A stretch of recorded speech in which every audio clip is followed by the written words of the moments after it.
દ્વારકા મંદિર છે, આ ગોમતી ઘાટ છે, સરસ મજાનો નજારો છે, આમ જોવાલાયક દરિયો.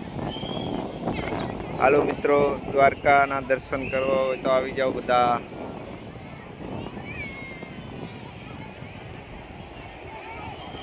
જય દ્વારકાધીશ.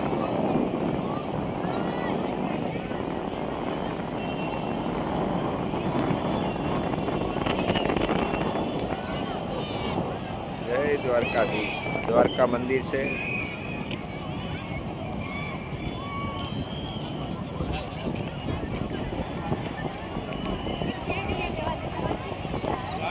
જવાનું તો